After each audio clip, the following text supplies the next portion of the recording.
Looking back on our NBA lives over the last weeks with this Jordan documentary, and here's someone who I haven't talked to in a while, who we've talked to through the years many, many times on the NBA, and that's Ira Winderman. Ira, welcome. How are you? I'm doing good, Mike, and with them replaying so many of the great Knicks rivalry games, I still remember sitting with you guys down on the Yes, baseline. So many times. We still have nostalgia, yeah. Ira used to sit next to us a lot of games at the Garden. Absolutely, I've talked many times about where Dog and I sat. Ira used to sit next to us many, many nights, many Fridays and Sundays, and I said to people, I said, I was making a point the other day. There's been so much about the Knicks and the Bulls. But the Knicks and the Pacers, the Knicks and the Heat were just such great, intense games. Yes. I mean, it wasn't just Knicks and Bulls. It was Knicks and Pacers. It was Knicks and Heat. Knicks and Heat were great. I mean, Knicks and Heat had some unbelievable, wild, epic battles. Yeah, I mean, it was almost as if it was Vince McMahon produced. And you know what the crazy thing is, Mike, how time flies when you realize this. On September 1st of this year, Pat Riley will have been with the Miami Heat for 25 years. That's unbelievable. I mean, Pat, I still can't get over the beard. I mean, Pat, the new Pat. And I said to my wife, I said, Ro, what do you think of the beard? She goes, he looks good in anything. So, I mean, basically, I guess the women even like Pat with the white hair and the white beard. So Pat can pull off anything. He can. You know what? And it's interesting because I listened to your first segment today, and then here's the problem with so much of this. We're talking about basketball in a bubble and limited people. Here's the dynamic that changes. I know from the Miami Heat, Pat Riley, we all agree, is a huge influence on the players. And yet we know if the NBA goes into a bubble, a 75-year-old man most likely is not going to be able to be part of that. Yep. So you sort of wind up with these other situations where no matter how you reconfigure the NBA, whether it happens, how it happens or where it happens, there's going to be a lot of familiar faces who aren't going to be around the game, and the dynamic clearly will change. Well, let me ask you from a media standpoint, what do you think happens to people like you during this thing? I'm sure there's going to be no print media there. I'm sure they'll have interview sessions where we'll probably get conference calls. I've been living on Zoom media in Zoom or Microsoft Teams or something like that. It'll be a different media dynamic. I'm sure they have to limit the people as much as possible because, as you know, from the multiplier effect from social distancing, literally every single person you remove from the equation has a multiple impact on the rest of the people. So it'll be tiny. I think a lot of it will be done from a distance. As a matter of fact, I spoke to a friend who works at ESPN. They know they're going to be calling games from a studio, no question. Maybe in Bristol, maybe somewhere else. And even the local affiliates, the Fox and Yes and MSG, they'll call the games remote also. So I think you're going to lose, on one hand, a little of the personal contact. On the other hand, and I was listening to your first segment today, Mike, you know how great these TV production people are. And they can layer in crowd noise where it doesn't exist, and you wouldn't know. I mean, you're like me. You go back. The laugh track we hear on our sitcoms these days was recorded in the 50s, and it still works. So I think these games, without fans, can still be highly produced to a degree that you'd almost think fans were there. We're talking about Ira Winderman, of course. One thing that's been – a lot of things have been forgotten in the season, but one thing is what a great job Riley did with this Heat team this year. Just a tremendous job with this team this year.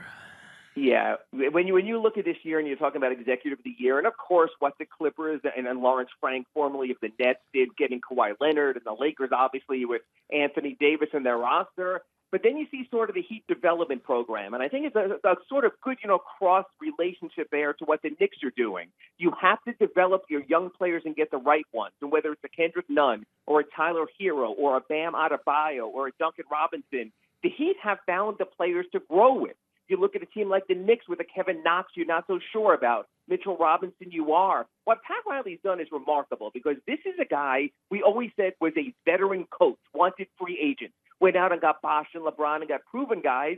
But now he's realizing in a salary cap and luxury tax world, you have to get the young, cheap help that works as well. It's almost like sort of a second career for him now as he's become this developmental GM when he used to be all about the veterans. No, I think he's done really a wonderful job of piecing together. And ironically, finding guys from his old school where he was, as people may know or may not know, where he Yeah. was a big star. I mean, go back and watch Glory Road, okay, and see that's Pat Riley in the middle of everything, with the great Kentucky team under Adolph Rupp, this guy from Schenectady, who was an All-America, and also good enough to be drafted by the Dallas Cowboys. But this guy went to his old school and really he found some players.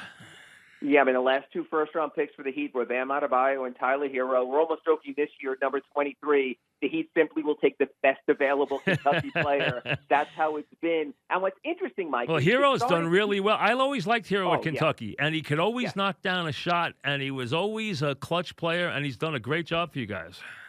It's a shooter's league, and that's what Pat has done. He's gone away. Remember, Pat, you remember the great Knicks days. It was all about the big muscle. It was Anthony Mason and Charles Oakley and even Ewing. He realized the game has changed. You have to be a shooter to be relevant in today's NBA. That's what he's done. Even Bam Adebayo has developed a shot. Certainly Duncan Robinson, he was a Division III player, came out of Michigan undrafted. You have to have shooters, shooters, shooters, and you're going to see that in this year's draft whenever it is. If you're the traditional big man, forget it. If you're the bulky power four, Vernon Carey Jr., perfect example out of Duke, he's old school. But in today's NBA, when you don't score more than 4 or 5 feet out of the paint, maybe Montrezl Harrell is the exception. You don't have those kind of players. So Pat has gone all in on shooters, as have most of the teams. That's what makes a difference right now. Reliving the Jordan thing, what has hit you? What is the thing that, if anything, jumped out at you about this thing? What jumps out to me is this, that let's get this straight. Michael had final say on all of it.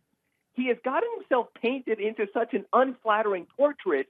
I wonder, is that because there's even worser stuff, to use a non-word? In other words... Yeah, I think this is the better stuff. I really do. I think that's it. I think that's a good point. I think this is the allowable stuff. Yeah, so think about that. Isn't it frightening when we see the way he's treated Barkley and Isaiah Thomas and Dan Marley and want to beat these guys down? Imagine what he must have done to some of the other guys. So you see that.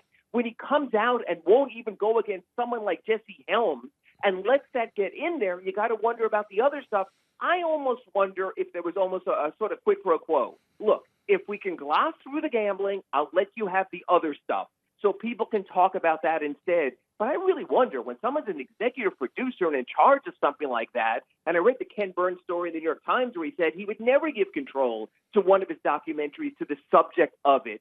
And yet Michael's controlling this, and that's how he's controlling it.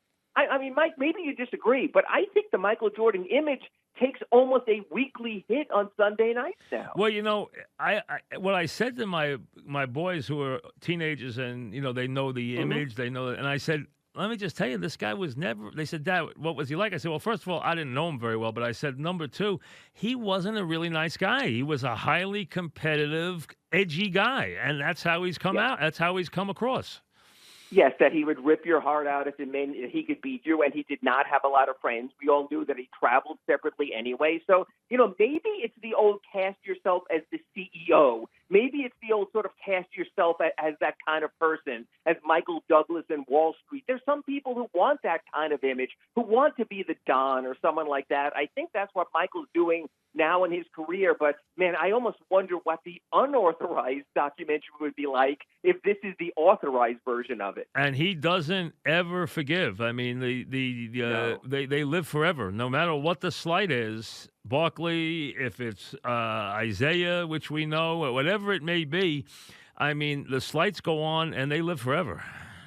And I think that's why you remember, Mike, the odd story of Pat Riley retiring Michael Jordan's number, in Miami. I think Pat got on Michael's wrong side also with those physical Knicks teams of Mason and Oakley. And that sort of was the olive branch to Pat Riley, is that, hey, yes, we knocked you on your butt for 3 years in the playoffs, but I respect you. I think that led to Pat Riley retiring the jersey of Michael Jordan that still hangs at the rafters of American Airlines Arena, because I think Pat realized otherwise he wouldn't have been forgiven either.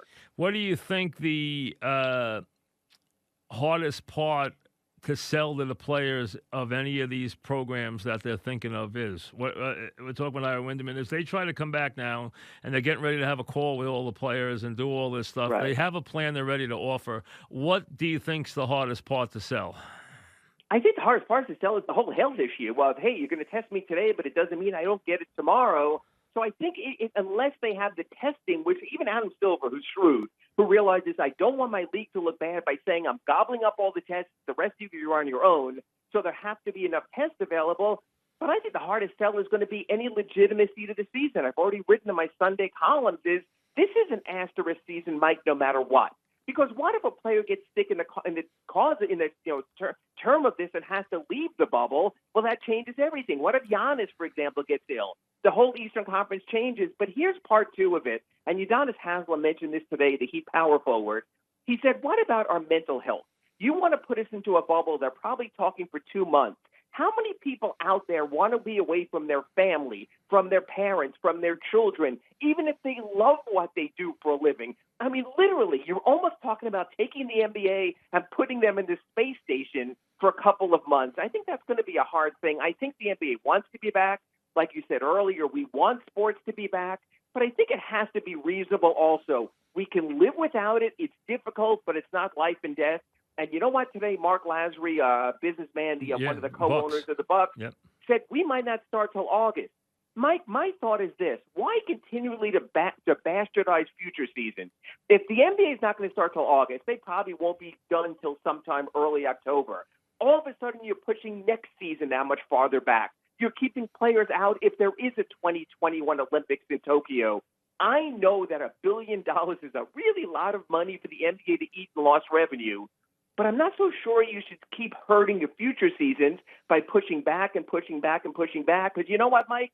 The NBA might not be able to generate, its $1 billion of revenue this year.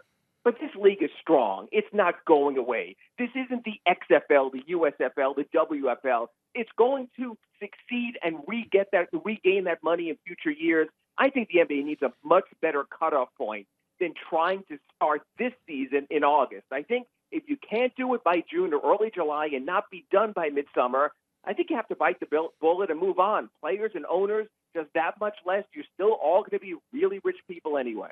Well, how much do you think, and we're talking about Ira Winderman, this is a big key, just like they've turned to their, always hero in waiting in Jordan during this time.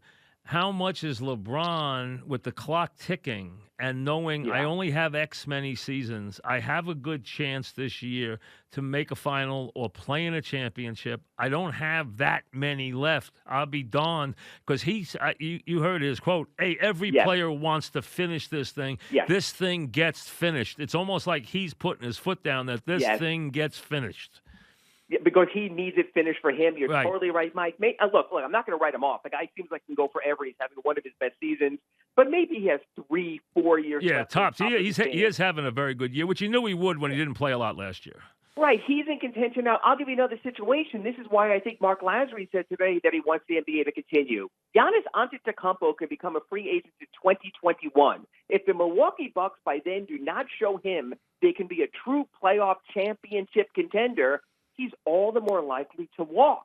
So Mark Lazary and the entire Bucks organizations want there to be a 2020 champion, want there to be a timely 2021 champion to show him, because after last year, what the Bucks did in the playoffs, if they struggle again, there probably are 5 or 10 smaller stories of very strong personalities who will be deeply affected by this.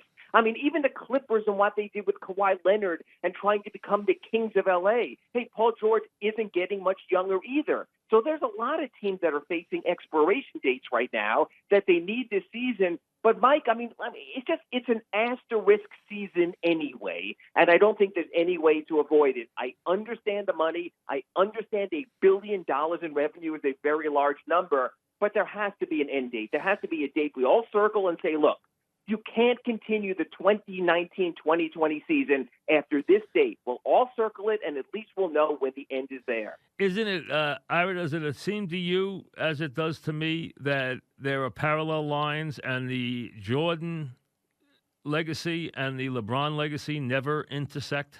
They run parallel lines. They don't talk about each other. There's no talk. There's no, even Kobe was addressed. There's no LeBron address. It's almost like LeBron doesn't exist. And it's almost like on the other side, it's almost like they're separate, separate, generations. Well, and they are, and you can't compare the game, but this whole genesis of Michael Jordan doing this came when LeBron was back at his highest point and in the finals every year. And Michael was sort of, hey, don't forget about me. There was talk about a Kobe Bryant project also, even though he played in the same era, much more so with LeBron James. But yeah, I think this greatest of all time argument, because I'm not so sure in any other sport, Mike, and maybe you disagree, you can put two definitive and only two definitive names up there as wing scorers. You can talk about Russell and Chamberlain otherwise, and they are so close in their greatness that I think for Michael, it just sort of bothers him that LeBron can still do more. Michael can't. Michael's done right now. And Michael, no offense to him, is the owner of a sort of moribund go-nowhere franchise with the Charlotte Hornets. So this is his way of saying, okay, hey, look at me. I think it meant that much to him that he was willing to put up with all the other BS and criticism just to let a whole nother generation that's still buying his sneakers let him know how great he was. Yeah, I think there's something very personal there with both of them. How much do you think Jordan's failure as an owner, as an executive, do you think it bothers him a lot? I don't think so. I think he realizes what he did on the court and his value as a player. And also, let's face it, he's still selling a boatload of sneakers. Oh, he's making a fortune. NBA Yeah, players. right. Yeah, and they're still wearing the Jordan brand. No so question. The Jordan No imprint question. there. Yeah. I think if Michael had to do it again, he never would have done the Wizards. But you and I know that's all these players who go to one last team and make that mistake. But yet it's interesting because Michael wouldn't have gone to the Wizards, wouldn't probably maybe even have moved on to Charlotte ownership and the way they're hemorrhaging money. And then you look at LeBron, Cleveland to Miami to Cleveland to L.A. What it shows is different generations. This generation accepts players in multiple uniforms and we buy all their jerseys. Not so much in Jordan's time. Again, another difference between the two eras. No question. So what do you think happens here with the NBA? I think tomorrow the players meet. I'm not so sure that these facilities that are opening will open with robust attendance. I think Adam Silver will let the players know this is totally voluntary, but please come here rather than your local gymnasiums, which are more crowded with people. I think the NBA remains in a holding pattern for at least a month.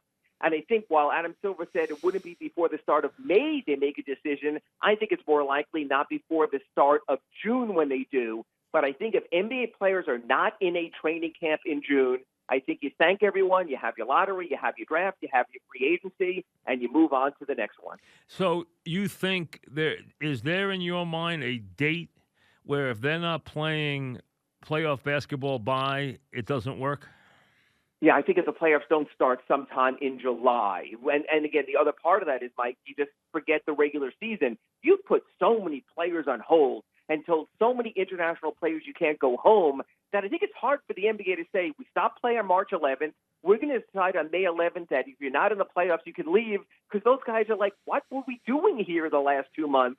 But I think that's the only way to salvage this. It's pretty clear in both conferences that if you take the top 8 teams in each conference, no one has an argument as the number 9 team with a losing record. They deserve something or it's unfair. I think you have the teams in the playoffs who won't meet in the first 2 rounds, maybe play 3 games against those teams to get teams back in shape and then move to the playoffs. Will it be legitimate? No. But we know the great players step up to the big moments anyway. LeBron will be ready. Giannis will be ready. Kawhi will be ready. And I still think we can get 2 really interesting months of NBA playoffs if it is safe. Do you think the vote's overwhelmingly pro playing for the players? I think, yes, because they're not the at-risk group, Mike. I mean, that group of robust, healthy 20 and 30-year-olds don't really, if you look at the numbers, have a problem. My own concern is this. There's a bunch of older coaches. There's coaches, approaching their 80s. Yeah, Pop won't be there. Riley won't be there. And there'll be, the guys like that won't even be there probably. And so my thing is, I think Pop will try. Mike D'Antoni's an older coach. He said he would. But exactly. And then if a coach has to step away for a reason, it won't be the same thing. I think a lot of what's going on with these practice facility openings have that in mind. I think that's why head coaches are not allowed, but assistants are, because there's some older head coaches. It saves them that decision for Popovich, for Mike D'Antoni to have to decide whether to show up to the gym or not. But there's still a lot more to be played out. And honestly, like Pat Riley told us the other day, it's going to be dictated by the science and only by the science. Do you think so? I get the feeling, Ira, that as someone who's been around the league as long as you have, you think the smart move is not to play this year. I said that for weeks. I said, Mike, it's an asterisk season. I hate asterisk seasons. I hate 50-game seasons. I hate when you have to sort of change right before the playoffs. So I'd like to go on to a nice, normal NBA schedule. I'd like to be talking to you now about the upcoming lottery, and if the Knicks are going to get lucky, I'd like to talk to you in June about the top draft choices and how many of Calipari's kids are going to go out. I'd like to talk to you in July about NBA free agency. Get back on that calendar. Think about what the NFL did for itself with the draft. There has never been more interest in something in the offseason. I think the NBA still could capture that now in these ensuing weeks as they move forward. But again, it's a lot easier for me to say to go without $1 billion in revenue than to people who are counting on that money. No question. Thanks very much. Good to talk to you, Ira. Thank you very much. Always a pleasure, Mike. Thank Thanks. you. Ira Winderman, back after this.